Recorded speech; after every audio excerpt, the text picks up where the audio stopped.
Project काय आपला IoT based battery health monitoring system.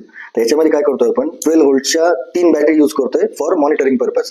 तर आपण याच्यामध्ये काय करतोय, जो नोड MCU यूज केलाय तर त्याला एकच अॅनालॉग चॅनल असतं, पण आपल्याला 3 बॅटरीचा यूज करायचा आहे मॉनिटरिंगसाठी. तर त्या केसमध्ये आपण काय केलंय, रिलेचा यूज करून आपण स्विचिंग करतोय. प्रत्येक वेळेस एका बॅटरीचं व्होल्टेज घेतोय, त्यानंतर ते ऑफ करून अनदर बॅटरीचं घेतोय. असं स्विचिंग पर्पज मध्येच आपण अॅनालॉग व्होल्टेज मेजर करतोय आणि जे आलेलं व्होल्टेज आहे ते रिअल टाइम मध्ये आपण आपल्या IoT प्लॅटफॉर्मवर डिस्प्ले करणार आहे. त्या स्विचिंगसाठी आपण इथं सेपरेट 3 रिले वापरले आणि चार्जिंग सर्किट जर बॅटरी डाऊन झाली तर चार्जिंग रिले म्हणून इथं 3 रिले यूज केले आणि एक अनदर रिले यूज केला कशा करता, तर फॅनला ऑन ऑफ करण्याकरता. इन केस जर आपल्या सिस्टमचं टेम्परेचर इन्क्रीज झालं म्हणजे बॅटरीचं किंवा त्याच्या ॲटमॉस्फेरिक, तर त्या केसमध्ये आपला कूलिंग फॅन ऑन होईल.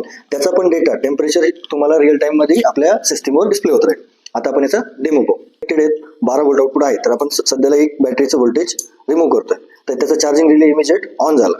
सिमिलर त्याच वेळेस तुम्हाला काय होईल, आता त्याचं रिअल टाइम मध्ये इथं स्क्रीनवर जे 12 व्होल्ट बॅटरीचं आहे तर ते 0 झालेलं दिसेल त्या रिस्पेक्टेड बॅटरीचं. अपडेट होण्याकरता 1 सेकंदाचा 2 सेकंदाचा वेळ जातो.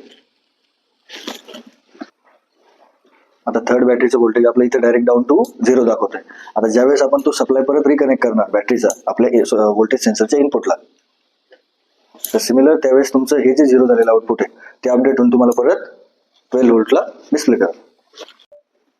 आता इथं आउटपुट व्होल्टेज आपलं परत 12 व्होल्ट अपडेट झालेलं आहे. आता आपण याचं टेम्परेचरचा डेमो पाहू. तर हा जो सेन्सर आहे आपला DST11, तर हा टेम्परेचर डिटेक्ट करतो. 35 डिग्रीच्या अबोव गेलं तर आपला हा कूलिंग फॅन ऑटोमॅटिकली ऑन होऊन जाईल. टेम्परेचर इन्क्रीज झालाय, आपला कूलिंग फॅन ऑन झालाय थ्रू आपला रिले नंबर 4 ने. आता ज्यावेळेस टेम्परेचर बिलो 35 जाईल तर ऑटोमॅटिकली तो फॅन ऑफ होऊन जाईल.